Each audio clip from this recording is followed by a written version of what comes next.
Question तो आपसे ये पूछा गया था कि लक्ष्य सेन का संबंध किस खेल से है। तो देखिए लक्ष्य सेन की बात करें तो इनका संबंध है बैडमिंटन से। ये भारत के एक स्टार बैडमिंटन खिलाड़ी हैं, तो करेक्ट आंसर हो जाता बैडमिंटन। आगे एक क्वेश्चन पूछा था बंगाल विभाजन कब हुआ था। तो देखिए केवल ईयर आपसे पूछा था तो 1905 बताना था। वैसे आपको याद रखना है कि बंगाल विभाजन 16 अक्टूबर 1905 में हुआ था, क्योंकि कभी कभी डेट भी आपसे पूछ लिया जाता है। और एक चीज यहां याद रखना, अगर आपसे पूछे आने वाले शिफ्टों में कि बंगाल विभाजन किसके समय में हुआ था, तो लॉर्ड कर्जन के समय में। साथियों आप लोग क्लास को एक लाइक जरूर कर दीजिएगा। क्लास पसंद आए तो अपने सभी दोस्तों तक शेयर करिएगा। अगर आप में से कोई भी साथी नए हैं, किसी भी एग्जाम की तैयारी कर रहे हैं, चैनल सब्सक्राइब करके बेल आइकन ऑन कर लेना, इससे हर क्लास का नोटिफिकेशन आएगा। देखिए क्वेश्चन था चंद्रगुप्त मौर्य के गुरु कौन थे। डायरेक्ट आपसे ये क्वेश्चन पूछा था। तो भाई चंद्रगुप्त मौर्य के गुरु महामंत्री कौन थे, चाणक्य थे। चाणक्य, कौटिल्य या विष्णुगुप्त तीनों एक ही इंसान का नाम है। तो भाई यहाँ ऑप्शन में आपको कौटिल्य दिया हुआ था, तो कौटिल्य इस क्वेश्चन का करेक्ट आंसर हो जाता। वैसे आपको याद रखना है कौटिल्य का ही अन्य नाम है चाणक्य और विष्णुगुप्त। ठीक है, चलिए आगे देखिएगा। एक क्वेश्चन आपसे पूछा था कुमुदिनी लाखिमा का संबंध किस शास्त्र नृत्य से है। तो देखिए कुमुदिनी लाखिमा का संबंध किस शास्त्र नृत्य से है ये पूछा था, तो करेक्ट आंसर हो जाता कथक से। कथक की बात करें तो कथक एक उत्तर भारत या उत्तर प्रदेश राज्य का शास्त्र नृत्य है। तो यहां आपका करेक्ट आंसर कथक हो जाता, जिससे संबंधित नृत्यांगना है ये कुमुदिनी लाखिमा। तो आई होप आप सभी ने इस क्वेश्चन का आंसर बिल्कुल करेक्ट किया होगा। आगे देखिए एक क्वेश्चन ये था कि कथक नृत्य के दौरान नर्तक खड़े हो जाए उस छंद को क्या कहा जाता है। ये क्वेश्चन साथियों बहुत ही डीप आपसे पूछा था। मुझे ये पता है, दावे के साथ बोल सकता हूं कि 99% बच्चे जो हैं इस क्वेश्चन को नहीं किए होंगे या गलत करके आए होंगे। अब देखो कथक नृत्य के दौरान बहुत सारे छंद होते हैं, बहुत सारा इसका रूप होता है। ठीक है, तो उसमें से जब नर्तक खड़े हो जाएं तो इस रूप को क्या कहा जाता है, तो इसको निकास कहा जाता है। तो आई होप ऑप्शन में आपको निकास दिया होगा। किसी ने अगर निकास टिक किया है तो करेक्ट आंसर हो जाएगा। देखिए एक क्वेश्चन था इनमें से कौन एक प्रसिद्ध बांसुरी वादक है। तो भाई बांसुरी वादक आपसे पूछा था, ऑप्शन में हरिप्रसाद चौरसिया दिया हुआ था, जो कि करेक्ट आंसर हो जाता। और किसी का कहना है सर ये भी पूछा था कि पंडित शिव कुमार शर्मा का संबंध किससे है। वैसे पंडित शिव कुमार शर्मा नहीं, ये मुझे मतलब कंफर्म नहीं है। आप लोग कमेंट बॉक्स में कमेंट करके बताना कि पंडित शिव कुमार शर्मा पूछा था या नहीं। और साथियों अगर पंडित शिव कुमार शर्मा पूछा था तो उसका आंसर आपका संतूर वादक हो जाता। ठीक है, चलिए आगे देखते हैं। तो आगे एक क्वेश्चन था कि एथलेटिक्स में बॉल का वजन कितना होता है। ये क्वेश्चन मुझे सही से मिल नहीं पाया है। तो देखिएगा बॉल का वजन जो होता है एथलेटिक्स में, ये शट डाउन या ऐसा करके कुछ ऑप्शन मतलब क्वेश्चन पूछा था, तो इसका करेक्ट आंसर आपका 2 kg हो जाता। 2 kg इस क्वेश्चन के लिए आपका करेक्ट आंसर होता।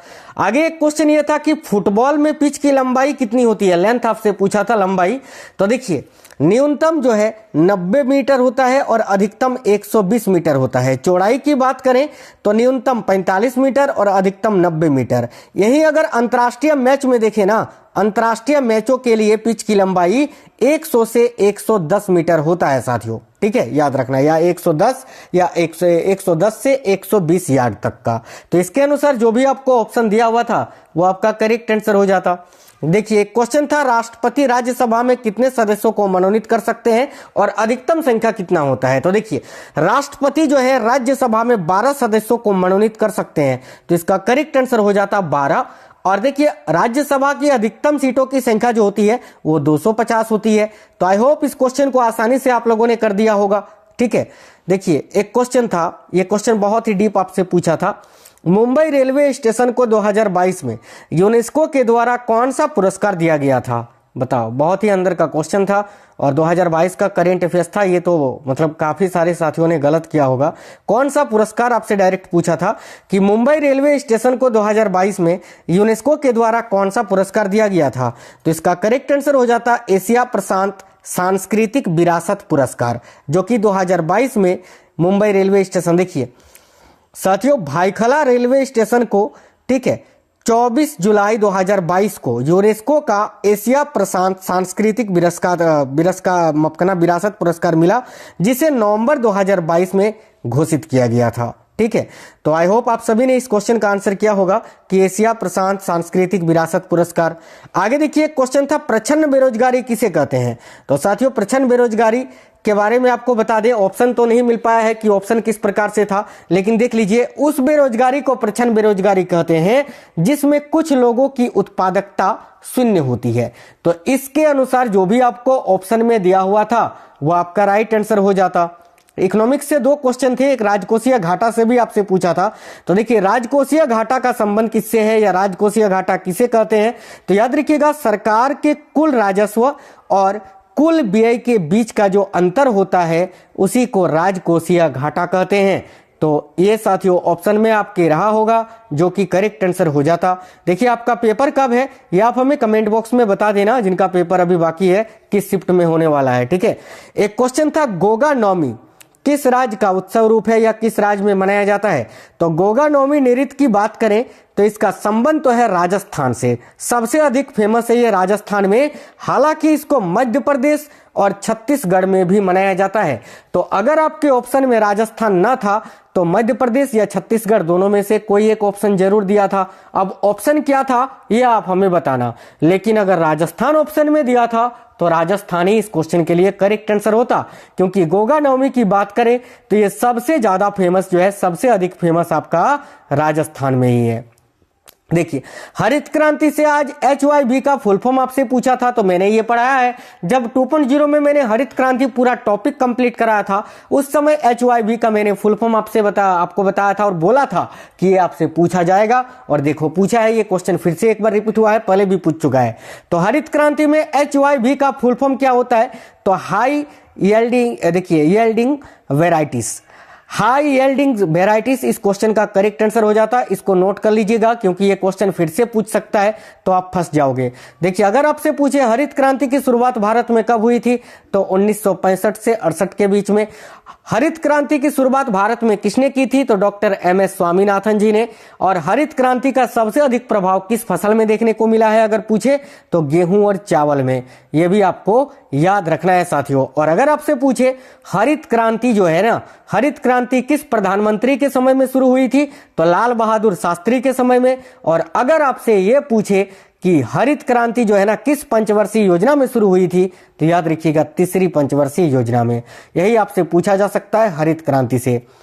देखिए आगे एक क्वेश्चन आपसे यह पूछा था कि गौतम बुद्ध ने जो उपदेश दिए थे, ठीक है, गौतम बुद्ध ने जो उपदेश दिए थे वो किस भाषा में थे। तो भाई गौतम बुद्ध ने जो सर्वाधिक उपदेश किस भाषा में दिए थे, तो गौतम बुद्ध ने जो उपदेश दिए थे वो पाली भाषा में दिए थे साथियों।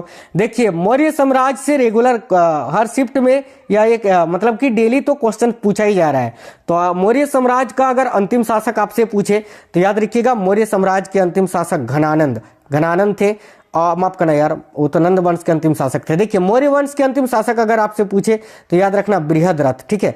मौर्य वंश के संस्थापक चंद्रगुप्त मौर्य थे। और अगर आपसे पूछे मौर्य वंश से पहले किस वंश का शासन था, क्योंकि ये पहले पूछ चुका है, तो याद रखना नंद वंश का, ठीक है। नंद वंश के संस्थापक अगर पूछे तो महापद नंद, और नंद वंश के अंतिम शासक घनानंद। और अगर आपसे पूछे मौर्य वंश का स्थापना या मौर्य वंश की स्थापना चंद्रगुप्त मौर्य ने कब की थी, तो साथियों 322 ईसा पूर्व में।